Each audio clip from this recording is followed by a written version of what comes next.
Hello दोस्तों। हम में से शायद ही कोई व्यक्ति होगा जिसे जिंदगी में कभी पेन ना हुआ हो। पेन यूजली एक अबनॉर्मल सेंसेशन होता है जो कि कुछ इंपॉर्टेंट प्रॉब्लम्स की तरफ पॉइंट आउट करता है। ये पेन होता क्यों है, बॉडी में क्या पर्पस सर्व करता है, और यदि पेन ना हो तो व्यक्ति को क्या क्या प्रॉब्लम्स हो सकती है, आज इस पर बात करेंगे। एक अनयूजुअल सा टॉपिक है, एक अनयूजुअल सा डिस्कशन है, लेकिन ये जानना और समझना जरूरी है कि पेन जो है वो अगर हमें हो रहा है तो उसको दोष देने का या उसको सिर्फ खत्म करने का प्रयास नहीं करना चाहिए, उसकी इंपॉर्टेंस को समझना चाहिए और क्यों ह्यूमन बीइंग के ओवरऑल सर्वाइवल के लिए पेन एक बहुत इंपॉर्टेंट फिनोमिना है। इस एस्पेक्ट पर बात करेंगे ताकि एक ओवरऑल अंडरस्टैंडिंग डेवलप हो पाए। टॉपिक बहुत इंपॉर्टेंट है हर उस व्यक्ति के लिए जिसको कभी ना कभी पेन हुआ हो, यानी कि हम सब के लिए। टॉपिक पर जाने से पहले जो लोग हमारे चैनल पर नए हैं उन्हें रिक्वेस्ट करें चैनल को सब्सक्राइब करें, वीडियोस को लाइक करें, शेयर करें, फॉलो करें, कमेंट करें, पूरा देखें। टॉपिक इंपॉर्टेंट है इसलिए इसे एंड तक देखिएगा। हम अलग अलग कारणों पर बात करेंगे जिसके लिए बॉडी में पेन होना जरूरी है। तो चलिए शुरू करते हैं इंपॉर्टेंट वीडियो।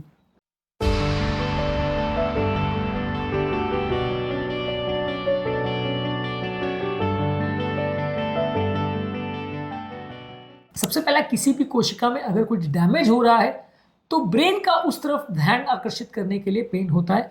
मान लीजिए किसी को हार्ट अटैक आया, किसी को ब्रेन स्ट्रोक आया, किसी हाथ पांव की नली कट गई है, फट गई है, डैमेज हो गया, क्लॉट हो गया, कैसे बॉडी को पता चलेगा कि वहां पे कुछ प्रॉब्लम है? तो पेन वो तरीका होता है जिससे ब्रेन का ध्यान डाइवर्ट होता है उस तरफ कि वहां कुछ प्रॉब्लम है, और जितना ज्यादा सीवियर पेन होता है उतना जल्दी हमारा ध्यान डाइवर्ट होता है और हम उस तरफ फोकस कर पाते हैं कि पेन क्या प्रॉब्लम है वहां पे पॉइंट आउट करने के लिए।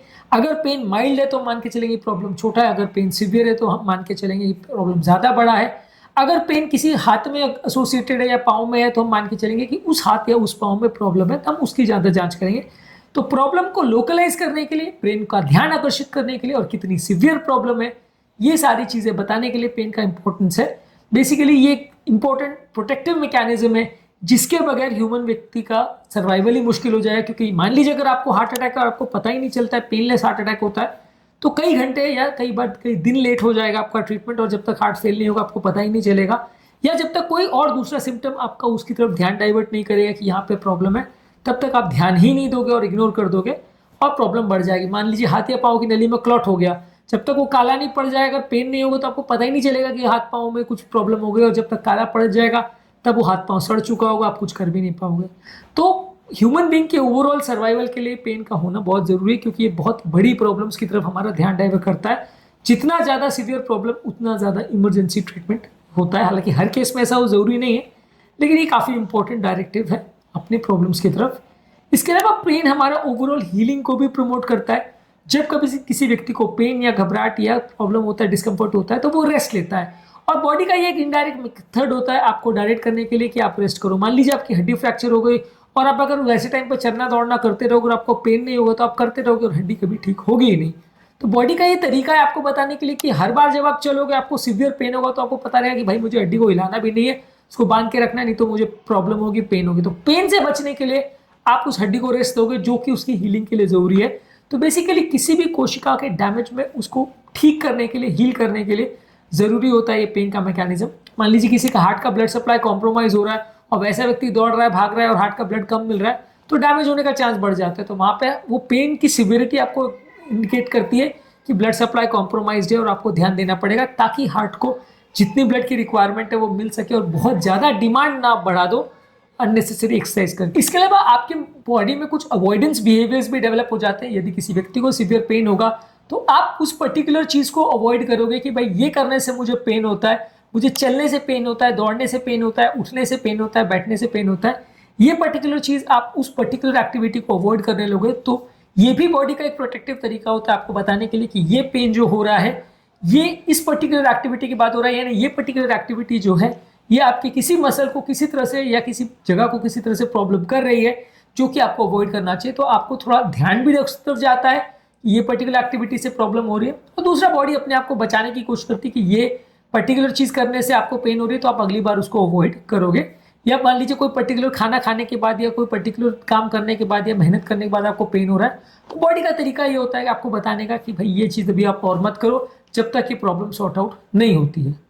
इसके अलावा पेन एक इंपॉर्टेंट तरीका है जिससे आप अपनी प्रॉब्लम दूसरों को कम्युनिकेट कर सकते हो और आप असिस्टेंस ले सको। अगर आपको पेन ही नहीं होगा तो आप दूसरों से कैसे असिस्टेंस लोगे, दूसरों की कैसे हेल्प लोगे, आप कैसे डॉक्टर के पास जाओगे, और कैसे अपनी बीमारी का निवारण करोगे। तो ये एक इंपॉर्टेंट कम्युनिकेशन टूल है जिसके माध्यम से आप डॉक्टर को बता सकते हो या जज कर सकते हो, और उनकी असिस्टेंस जिसकी आपकी बॉडी को ज़रूरत है वो आप लेने का प्रयास करोगे।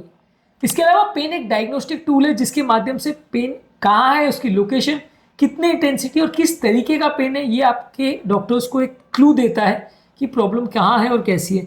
अब मान लीजिए नर्व्स का पेन है और आपने नसों का टेस्ट किया, या नस का पेन है और आपने कोई और तरह का टेस्ट किया, कोई आपने सोनोग्राफी की जिसमें वो टेस्ट आ ही नहीं रहा।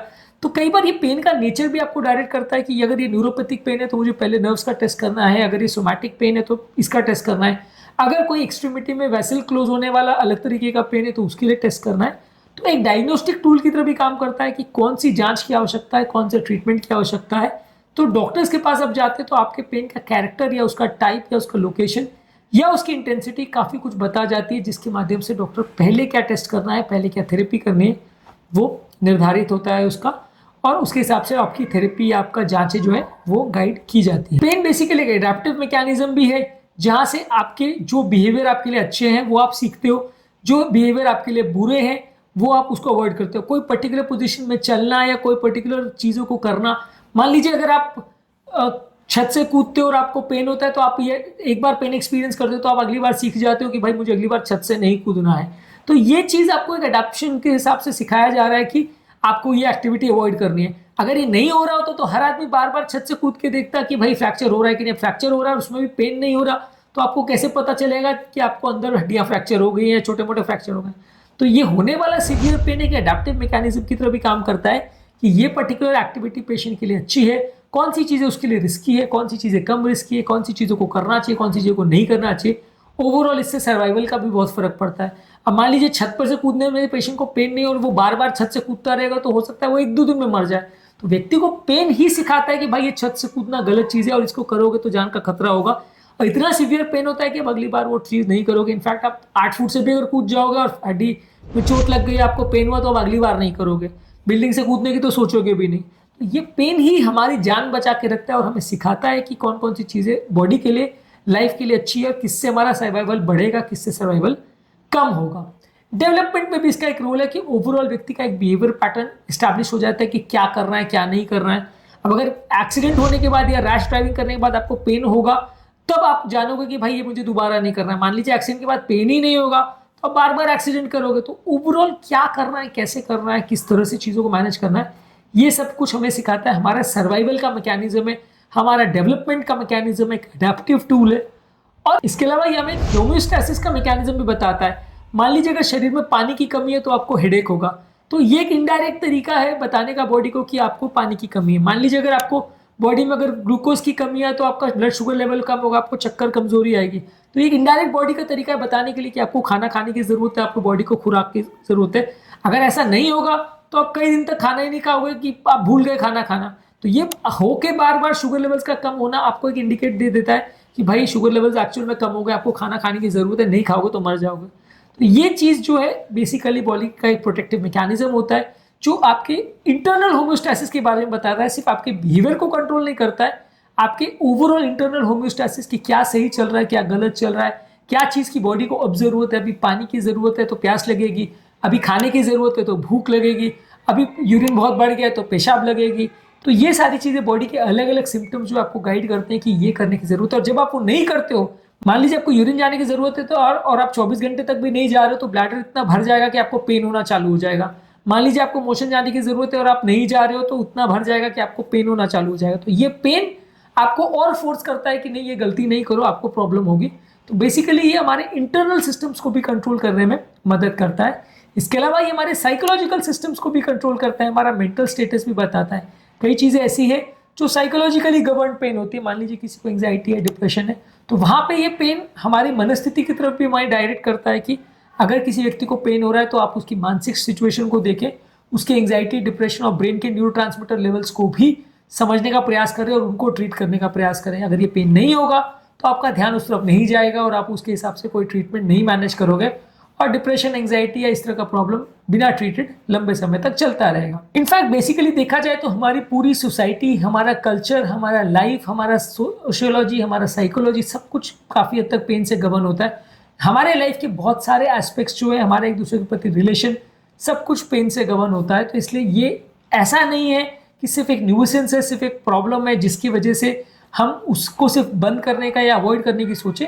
हाँ, अगर ज़रूरत से ज़्यादा पेन है या आपको लाइफ को अफेक्ट कर रहा है तो उसको कम डेफिनेटली करना है, पर लेकिन पेन क्या मैसेज हमें दे रहा है वो समझना ज़रूरी है, और उसके हिसाब से, मैसेज के हिसाब से अपनी लाइफ को चेंज करना ज़रूरी है। मान लीजिए कुछ एक्टिविटी करने में या काम करने में या कोई चीज़ का ध्यान नहीं रखने पे पेन हो रहा है, तो आप उसको सीखें और अगली बार वो ना करें। यही पेन का पर्पज़ होता है।